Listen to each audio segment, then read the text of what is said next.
Hello बच्चों, कैसे हैं आप सब। आई होप भाई सभी बढ़िया होंगे। तो भाई तेरे लिए आज की इस वीडियो में लेके आया हूं, क्या लेके आया हूं आज भाई, dual nature of radiation and matter के प्रीवियस ईयर क्वेश्चंस बहुत ज्यादा जो इंपॉर्टेंट हैं उन पर बात करूंगा, जो पहले आ चुके हैं और भाई आगे भी आने के चांसेस हैं। तो भाई तुझे इनको अच्छे से करना है, तेरी बहुत हेल्प हो जाएगी और तेरा ये टॉपिक और तेरा ये चैप्टर बहुत अच्छे से कंप्लीट हो जाएगा। जैसा कि तू जानता है कि मैं हर चैप्टर के एक एक थ्योरी प्लस उसके साथ जो प्रीवियस ईयर क्वेश्चन है भाई वे सब करा रहा हूं, है ना। अब तुझे बस अच्छे से पढ़ना है भाई, है ना।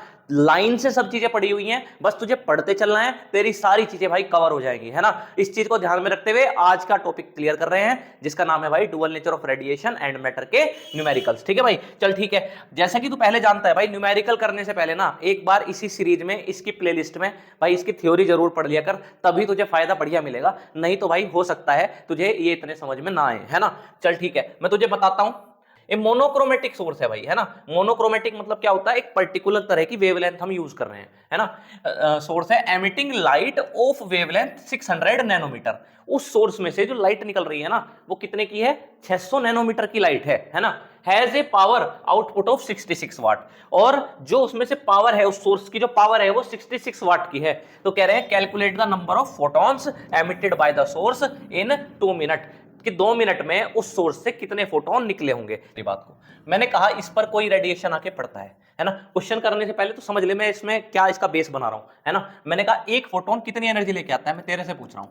तो बोलेगा सर ई आता है, एक फोटोन ई एनर्जी लेके आता है, क्योंकि रेडिएशन कौन लेके आ रहा है, फोटॉन्स लेके आ रहे हैं। तो एक फोटोन कितनी एनर्जी लेके आ रहा है, मैंने कहा ई लेके आ रहा है। समझ में आई बात। अच्छा, अगर मैंने कहा इस सरफेस पे कितने फोटोन आके पड़े भाई, मैंने कहा एन फोटोन्स आके पड़े। कितने, लेट एन फोटॉन्स, है ना भाई। एन फोटॉन्स क्या कर रहे हैं, स्ट्राइक कर रहे हैं, है ना।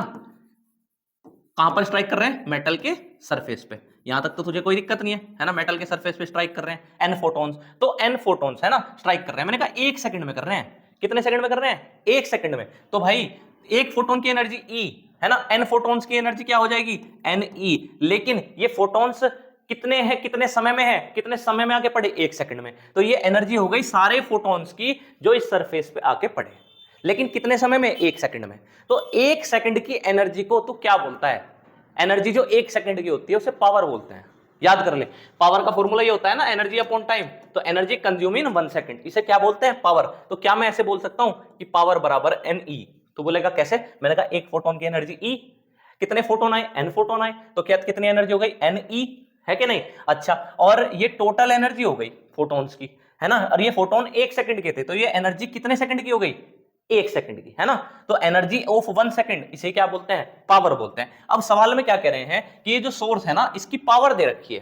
तुझे क्वेश्चन की अप्रोच समझ में आ रही है, पावर दे रखी है सोर्स की, तो मुझे पावर पता है 66 है ना। ये क्या है, नंबर ऑफ फोटॉन्स, कितने सेकंड के, 1 सेकंड के। यहां क्या लिखा हुआ है, एनर्जी, किसकी एनर्जी, एक फोटोन की एनर्जी। ई क्या है, एक फोटोन की एनर्जी कितनी है, एनर्जी का फॉर्मूला एच न्यू, है ना भाई। थ्योरी पढ़ के आ भाई इसकी, तुझे ज्यादा अच्छे से समझ में आएगा। 66 एन, एच की एच जो होता है ना, ये एच, इसका फॉर्मूला होता है वो 6.6 इंटू 10 की पावर -34। ये क्या है, फ्रीक्वेंसी। फ्रीक्वेंसी तो दे नहीं रखी, तो फ्रीक्वेंसी को ऐसे लिख लेते हैं, सी अपॉन लैम्डा। क्या लिख लेते हैं, सी अपॉन लैम्डा भाई, है ना। अब ये क्या हो जाएगा, 66 एन इंटू 6.6 10 की पावर माइनस का 34, है ना। स्पीड ऑफ लाइट क्या होती है, या स्पीड जो होती है वो क्या होती है, सी की वैल्यू 3 इंटू 10 की पावर 8। और भाई नीचे क्या है इसके, वेवलेंथ। तो पता है क्या क्या रखा है क्वेश्चन में, कि जो रेडिएशन है ना, यानी कि जो फोटोन है, इसकी जो वेवलेंथ है ना, वो कितनी है, 600 नैनोमीटर। तो यहां क्या लिख दूंगा मैं, यहाँ नीचे लैम्डा है 600, नैनो कितना होता है, 10 की पावर -9 होता है ना। ये हो गया भाई। तो यहां से मेरा क्या निकल के आ जाएगा, बता भाई क्या निकल के आ जाएगा, नंबर ऑफ फोटॉन्स निकल के आ जाएंगे। कितने समय के निकल के आ जाएंगे फोटॉन्स, बता भाई। तो बोलेगा 1 सेकंड के फोटोन निकल के आ जाएंगे जो इस सरफेस पे आके पड़े, है ना। तो जब तुझे 1 सेकंड के फोटोन मिल जाएंगे, तेरे से 2 मिनट के पूछे हुए हैं, 2 मिनट में कितनी सेकंड हो जाएंगी, 1 मिनट में कितनी सेकंड होती है, 60, 2 मिनट में कितनी हो गई, 120 सेकंड। 1 सेकंड के फोटोन ये हैं जो यहां से निकलेंगे एन, है ना। और 120 सेकंड के कितने हो जाएंगे, मल्टीप्लाई कर देंगे, तेरा सवाल हो जाएगा। तो यही सवाल था, कि सवाल ये था कि भाई यहां से रेडिएशन आके पड़ा था, ठीक है भाई, रेडिएशन आके पड़ा है तो, और जो सोर्स है उसकी पावर दे रखी है 66 वाट। तो कह रहे हैं कि 2 मिनट में कितने फोटोन स्ट्राइक करेंगे। मैंने कहा एक फोटोन की एनर्जी ई है, ऐसे ऐसे n फोटॉन्स अगर स्ट्राइक करे एक सेकंड में, तो ये एनर्जी n फोटॉन्स की हो जाएगी Ne, है ना। और एक सेकंड की है तो energy of 1 second is this is known as power, तो ये हो गई पावर। तो power equals to Ne, power 66 दे रखी थी वो रख दी। एनर्जी ऑफ ए फोटोन क्या होता है, h न्यू, h की वैल्यू रखी, न्यू क्या होता है c अपॉन लैम्डा, इसको ऐसे लिखा। तू बोलेगा कि सर ये क्यों लिखा, भाई फ्रीक्वेंसी दे दी रखी, क्या दे रखी है, वेवलेंथ दे रखी है, तो वेवलेंथ रेडिएशन की यहां रख दी मैंने, तो यहां से नंबर ऑफ फोटॉन्स निकल जाएंगे, बता निकल जाएंगे या नहीं निकल जाएंगे, समझ में आ रहा है भाई, थोड़ा सा मेहनत करनी पड़ेगी, है ना, थोड़ा सा थ्योरी को पढ़, अच्छे से समझ में आएगा। तो अब मेरा काम यहां रहेगा एन निकालना, एन क्या है, फोटॉन्स एक सेकंड में जो स्ट्राइक करे, है ना। 2 मिनट में कितने फोटोन स्ट्राइक करेंगे, तो भाई तू क्या कर देगा, 120 सेकंड हो जाएंगे उसमें, तो उससे मल्टीप्लाई कर देगा। चल भाई दिखाता हूं तुझे नेक्स्ट पेज पे, इसको सोल्व करना है अब हमें, है ना भाई। तो ये इधर चला जाएगा सारा, है ना, तो क्या हो जाएगा 66 इंटू 600 और 10 की पावर -9, यहाँ लिखता हूँ 66 इंटू 600 इंटू 10 की पावर -9, ठीक है भाई। और इधर क्या रहता है 6.6 10 की पावर -34, लिख देता हूं मैं यहाँ पे, यहाँ n है 6.6 10 की पावर -34, ठीक है भाई। और क्या था, देख यहाँ पे क्या था, 3 इंटू 10 की पावर 8, तो क्या था मल्टीप्लाई में 3 इंटू 10 की पावर 8। और हाँ भाई इस चीज का कंफ्यूजन भाई दिमाग में से निकाल दे कि भाई ये पेपर में नहीं आते ऐसे क्वेश्चन, बिल्कुल आते हैं, प्रीवियस ईयर क्वेश्चन है भाई ये, इनको हल्के मत लिए बिल्कुल भी। चल ठीक है, अब यहाँ से n निकाल, n क्या हो जाएगा यहाँ से बता, 66 इंटू 600 इंटू 10 की पावर -9, और ये सारा भाई अपोन में चला जाएगा, तो 6.6 10 की पावर -34 3 इंटू 10 की पावर 8, ठीक है भाई, ऐसे हो जाएगा। अब पहले पावर सोल्व कर ले, देख यहाँ पे -34 और प्लस का 8, तो 10 की पावर माइनस का 26 हो गई, है कि नहीं, तो 10 की पावर माइनस का क्या हो गई 26, ये ऊपर चली गई, तो क्या हो जाएगा 66 600 10 की पावर -9, है ना, ये ऊपर हो गया 10 की पावर 26 हो गई, नीचे क्या बचा 6.6 इंटू क्या हो गया मल्टीप्लाई में 3 हो गया भाई, है ना। तो अब देख इसको जब तू सोल्व करेगा तो क्या हो जाएगा, पॉइंट हटा लेगा, पॉइंट हट के 10 ऊपर चला जाएगा, ठीक है भाई, ये यहाँ पे आ गया 66 से 66 क्या हो जाएगा कैंसिल, तो ये 3 से 200 टाइम्स कैंसिल हो जाएगा। समझ में आ रही है भाई तुझे इतनी बात, अच्छा ये एक है, ठीक है। बस अब तू देख यहाँ पे क्या हो सकता है, अब क्या हो जाएगा, n की वैल्यू बता दे यहाँ से क्या बन जाएगी, अगर तू यहाँ ध्यान से देखे तो ये 200 है ना, ये तो 200 है, ठीक है भाई। अब ये बता 26 था, है ना, 10 की पावर 26 था, और ये माइनस का 9 था, और ये प्लस का 1 था, तो सारी पावर ऐड कर इनको, कितनी कितनी बैठ जाएंगी देख, कितनी हो जाएंगी देख, अगर तू इसको ऐड करे 26 + 1 तो 27 हो गया, और 27 में से कितना माइनस कर देगा, 9 माइनस कर देगा, तो कितना बैठेगा 16 बैठेगा, है ना। तो 10 की पावर कितनी भाई 16, है ना, यानी कि देख इसको क्या लिख लेगा तो 200 को ऐसे लिख लेगा क्या, देख ऐसे लिख सकता है, तो कितना हो जाएगा 2 इंटू 10 की पावर 18। ये क्या आए हैं, ये फोटॉन्स की काउंटिंग आई है, कितने समय में आई है भाई, पेन को लेके बैठा कर तभी समझ में आएगा। 1 सेकंड के आए हैं, कितने समय के आए हैं, 1 सेकंड के 2 इंटू 10 की पावर कितने आए हैं 18 आए हैं, है ना। हमें कितने के निकालना है, 2 मिनट्स में कितने फोटोन पड़े, 1 सेकंड में कितने पड़े 2 इंटू 10 की पावर 18, 2 मिनट में कितनी सेकंड होंगी 120 सेकंड होंगी, इसमें कितने फोटोन निकलेंगे भाई, बहुत आसान है। अब क्या कर देगा, टोटल नंबर ऑफ फोटोन्स कितने होंगे, 1 सेकंड के फोटोन ये थे, 120 सेकंड के मल्टीप्लाई कर दे, समझ में आई बात, इसकी इसमें मल्टीप्लाई कर, कितना हो जाएगा 240 इंटू 10 की पावर 18। इतने फोटॉन्स जो हैं वो सरफेस पे आके पड़े हैं, मेटल के सरफेस पे कितने फोटोन आके पड़े हैं 240 इंटू 10 की पावर 18 भाई, है ना। ये इंपॉर्टेंट क्वेश्चन है, इसको तैयार कर ले, है ना। चल आगे लेके चलता हूं तुझे, देख भाई तेरा ये वाला क्वेश्चन है, ध्यान से देख, ये क्वेश्चन है, और इस क्वेश्चन में तुझे 3 मेटल के सरफेस दे रखे हैं, एक तो ये रहा, एक ये रहा, एक ये रहा, 3 मेटल के सरफेस है, और उनके तुझे वर्क फंक्शन दे रखे हैं, है ना भाई। अब ये वर्क फंक्शन क्या होता है मैं पिछली वीडियोस में बता के आ चुका हूं, है ना। अब तीनों पे रेडिएशन कैसा पड़ रहा है 300 नैनोमीटर का, है ना।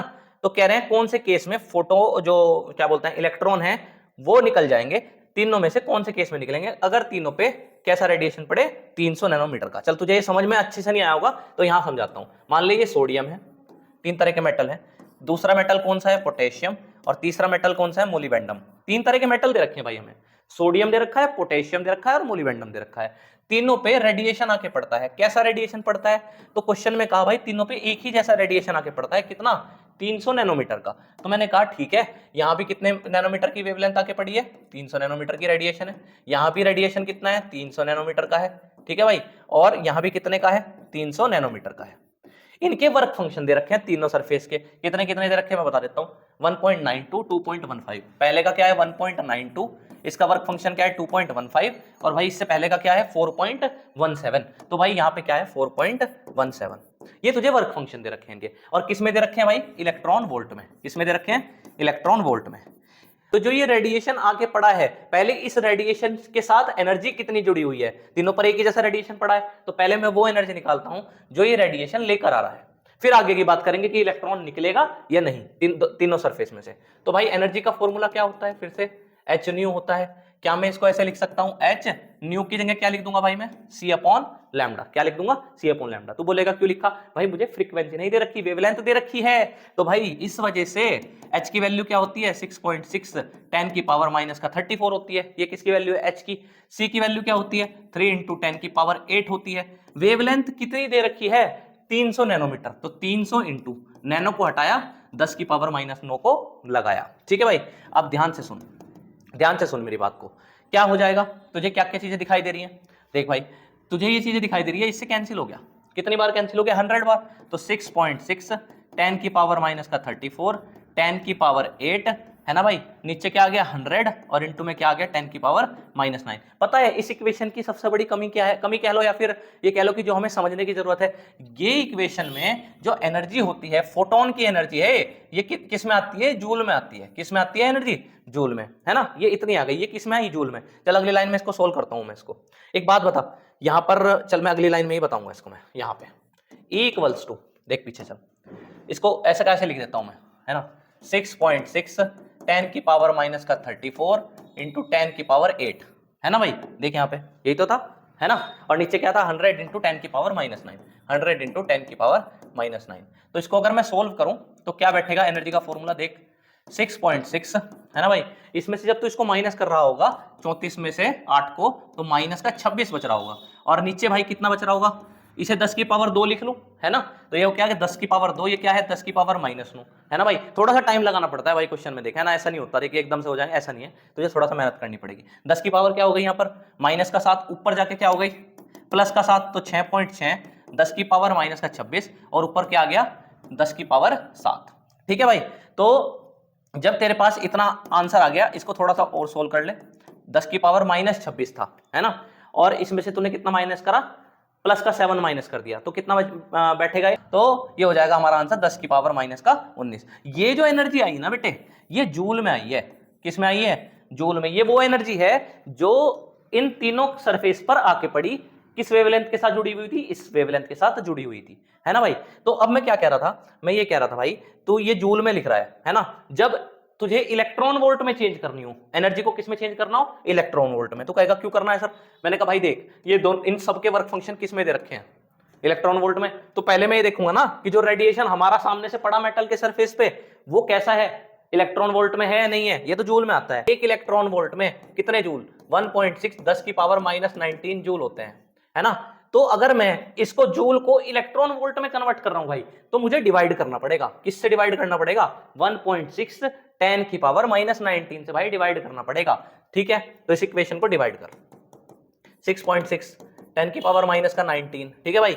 और नीचे क्या आएगा इसके किससे डिवाइड करा तूने, 1.6 10 की पावर माइनस 19। क्यों करा, ताकि ये किस में चेंज हो जाए, इलेक्ट्रॉन वोल्ट में। तो जूल को इलेक्ट्रॉन वोल्ट में चेंज करने के लिए डिवाइड करना होता है, किससे, 1.6 10 की पावर माइनस 19 से। ये इससे कैंसिल हो जाएगा, इससे ये कैंसिल हो जाएगा, 2 3 जा 6, 2 3 जा 6, 2 8 जा 16, है कि नहीं। इसको अब तू डिवाइड करेगा तो 8 4 जा 32, 1 बचेगा, है कि नहीं। तो 8 1 जा 8, ठीक है, 2 बचेगा, 8 2 जा 16, 8 5 जा 40, है ना। 4.125 इलेक्ट्रॉन वोल्ट, ये तेरा क्या आ गया, ये तेरी वो एनर्जी आ गई जो तूने इस रेडिएशन से बनाई, है ना। अब चाहिए कितना था, फर्स्ट वाले को कितना चाहिए था, 1.92। हमारी कितनी बन के आई, जो हमने सामने से डाली, कितनी डाली हमने, 4.125। बहुत आराम से निकल जाएगा इलेक्ट्रॉन, चाहिए 1.92 था। हमारा कितना आया, जो इसने डाला यहाँ पे एनर्जी 4.125, तो इलेक्ट्रॉन निकल जाएगा। ठीक है भाई, दूसरे वाले में भी आपने कितनी डाली है एनर्जी, 4.125 इलेक्ट्रॉन वोल्ट की एनर्जी डाली। इलेक्ट्रॉन को निकालने के लिए इस मेटल के सरफेस में से कितनी चाहिए थी, 2.15। क्या इलेक्ट्रॉन निकल जाएगा, बोलो बोलो बोलो, निकलेगा या नहीं, बिल्कुल निकलेगा, है ना भाई।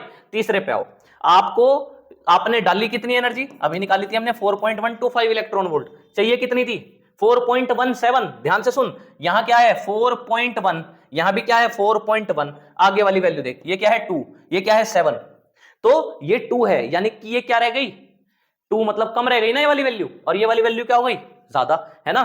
तो जो रिक्वायरमेंट है वो ज्यादा की है और जो डली है वो कम डली है, तो यहां पर इलेक्ट्रॉन नहीं निकलेगा। पूछ रखा था कौन से वाले में इलेक्ट्रॉन निकलेगा, कौन से में निकलेगा भाई, सिर्फ इलेक्ट्रॉन पहले और दूसरे में निकलेगा, तीसरे में इलेक्ट्रॉन नहीं निकलेगा, क्योंकि जो रेडिएशन की एनर्जी है वो आपकी कम पड़ गई जो रिक्वायरमेंट थी उससे। चल भाई, आई होप तुझे ये चीज समझ में आ गई होगी भाई, है ना। थोड़ा सा टाइम देना पड़ेगा भाई क्वेश्चंस को, तभी तुझे क्वेश्चंस क्लियर होते हुए नजर आ रहे होंगे। चल भाई आगे लेके चलता हूं तुझे। देख ये वाला क्वेश्चन है, एक क्वेश्चन है ना। अब ये जो क्वेश्चन है भाई बढ़िया क्वेश्चन है, बहुत बढ़िया है, पेपर में आता है, लेकिन इसको करने के लिए भाई, इसको करने के लिए तुझे थोड़ा सा जो है एक ग्राफ सिखाना पड़ेगा तुझे। मैंने पहले थ्योरी में पढ़ा रखा है वो ग्राफ, है ना, फिर से देख ले एक बार क्या होता है। ग्राफ है, किस किसके बीच में ग्राफ है, वो है ग्राफ आपका स्टॉपिंग पोटेंशियल और भाई फ्रीक्वेंसी के बीच में। ये मैंने पहले बनवा रखा है, इसको वहां से चेक कर लेना, समझ लेना। तो वो ग्राफ कुछ ऐसा आता है, ये चीज, ये वाला ग्राफ आता है, क्योंकि स्टॉपिंग पोटेंशियल और फ्रीक्वेंसी डायरेक्टली प्रोपोर्शनल होते हैं। ये मैंने पीछे पढ़ा रखा है, ठीक है। चल ठीक है, अब इस ग्राफ में भाई मैंने क्या कहा था, इस ग्राफ को कंपेयर कराया कर, किससे कंपेयर कराया कर, y बराबर mx प्लस सी को। आइंस्टाइन की इक्वेशन पढ़ा रखी है, और आइंस्टाइन की इक्वेशन अगर मैं तुझे बताऊं तो कुछ ये थी, एच न्यू माइनस में क्या phi equals to EV naught, ये आइंस्टाइन की इक्वेशन थी। इसको मुझे इस वाली इक्वेशन में कन्वर्ट करना है, सबसे पहला काम ये कर। तो एक बात बता मुझे देख के कि भाई यहां पर मुझे किसको अकेला छोड़ना है, वी नॉट को अकेला छोड़ना है। तो वी नॉट को अकेला छोड़ा, बाकी सारा कहां चला गया, नीचे चला गया। तो क्या हो जाएगा, h nu upon e phi upon e equals to V naught. अब ये इक्वेशन है भाई, तू अगर ये नहीं समझ पा रहा ना तो एक बार पीछे की वीडियो देख थ्योरी वाली, वहां तुझे और अच्छे से समझ में आएंगी चीजें। तो भाई मैंने कहा ये इक्वेशन आई है ना, ये चीज, और भाई आपकी इक्वेशन ये है। अब अगर इन्हें मैं कंपेयर कराता हूं, है ना, इसको थोड़ा सा और अच्छे से लिखूं तो ये हो जाएगा V naught equals to h nu upon e minus का क्या फाई अपॉन ई। ये है अपनी इक्वेशन। अब इसको कंपेयर करा तो इस वाली से, है ना। तो y का काम कौन कर रहा है यहाँ पे, वी नॉट देख कर रहा है कि नहीं। अच्छा एम एक्स, अब यहां पर जो m है और जो x है, x पे कौन लिखा हुआ है यहाँ पे, फ्रीक्वेंसी, है ना। तो x पे कौन है यहाँ पे, यहां पर कौन है, फ्रीक्वेंसी है कि नहीं है। तो x पर कौन आ गया, फ्रीक्वेंसी। तो m का काम किसने करा, स्लोप का काम h अपॉन ई ने। तो स्लोप का फॉर्मूला क्या आया भाई, है ना, स्लोप का फॉर्मूला आया h अपॉन ई। स्लोप का फॉर्मूला क्या आया, h अपॉन ई। ऐसे ही C4 होता है इंटरसेप्ट। इंटरसेप्ट क्या होता है, y एक्सिस कहां पर कट कर रही है, यहां पर कट कर रही है, ये इसका इंटरसेप्ट होता है। तो C बराबर क्या आया, फाई अपॉन ई। C बराबर क्या आया, फाई अपॉन ई। तो C बराबर माइनस का फाई अपॉन ई। अब तुझे एक बात यहां से पता लग गई, ये तुझे सब करके दिखाना है भाई, है ना, मैंने पहले पढ़ा रखा है। तो मैंने तुझे इसलिए बताई ये बातें कि तुझे ये दो बातें पता लग जाएं, क्या, कि स्लोप बराबर क्या होता है, h अपॉन ई, और C बराबर क्या होता है, फाई अपॉन ई, है ना। तो ये चीजें मैं अगली वाली स्लाइड पे लिख देता हूं दोबारा से। क्वेश्चन को करने से पहले एक बार ये चीज क्लियर कर ले। स्लोप बराबर क्या बताया मैंने, h अपॉन ई, और C बराबर क्या बताया मैंने, फाई अपॉन ई। ये अपना ग्राफ था, इधर क्या था, स्टॉपिंग पोटेंशियल, इधर क्या था भाई, फ्रीक्वेंसी, और ये ग्राफ अपना ऐसे जा रहा था। ये क्या कहलाता था, यहाँ पे जहां पर ये लाइन कट करती थी वाई एक्सिस को, उसको बोलता था मैं इंटरसेप्ट, ठीक है। तो अब सवाल क्या है, सवाल पे लेके चलता हूं। पहले तो देख ले स्लोप का फॉर्मूला क्या आया, h अपॉन ई, और भाई C बराबर इंटरसेप्ट बराबर क्या आया, phi upon e. What is phi, work function. What is phi, work function. भाई थ्योरी पढ़ भाई, थ्योरी जरूर पढ़नी पड़ेगी एक बार। ये अपना सवाल है भाई, दो मेटल के सरफेस हैं, एक नहीं है, कितने हैं भाई, दो हैं। पहला वाला ये रहा M1 और दूसरे वाला ये रहा M2।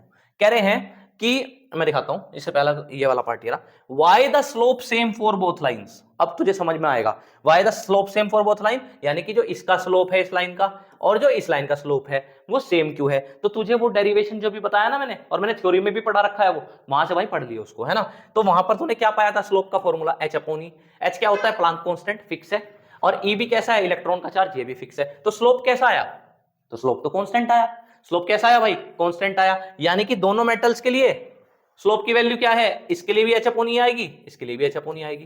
तो और h और e कैसी वैल्यूज होती हैं हर एक मेटल के लिए, कांस्टेंट होती हैं, तो स्लोप कैसा आएगा, कांस्टेंट आएगा। तो तुझे ये दिखाना है, स्लोप बना के दिखाना है, तुझे स्लोप बना के दिखाना है कि भाई स्लोप की वैल्यू ये आती है ना, जो भी मैंने बनानी सिखाई।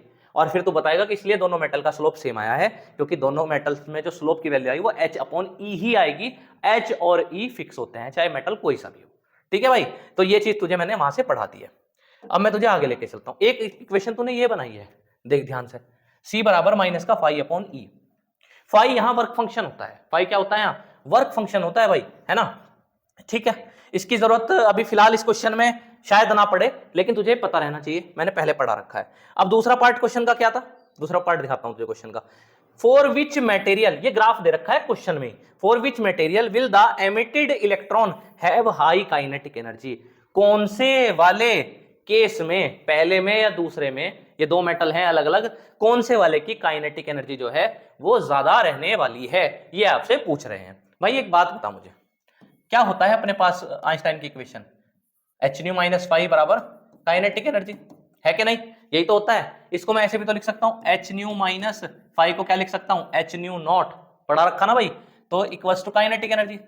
ये क्या कहलाती है, थ्रेशोल्ड फ्रीक्वेंसी। पहले मेटल की थ्रेशोल्ड फ्रीक्वेंसी ये है, दूसरे वाले की थ्रेशोल्ड फ्रीक्वेंसी ये है। अब मुझे एक बात बता, जिसकी थ्रेशोल्ड फ्रीक्वेंसी ज्यादा होगी, थ्रेशोल्ड फ्रीक्वेंसी ज्यादा होगी, H/nu में से उतना ही ज्यादा घट रहा होगा कोई वैल्यू, है ना, और काइनेटिक एनर्जी क्या हो रही होगी, कम हो रही होगी, है ना। यानी कि जिसकी थ्रेशोल्ड फ्रीक्वेंसी, देख इसकी ज्यादा है, इसकी ज्यादा है, इसकी थ्रेशोल्ड ज्यादा है, तो ये वाली वैल्यू सारी ज्यादा हो जाएगी।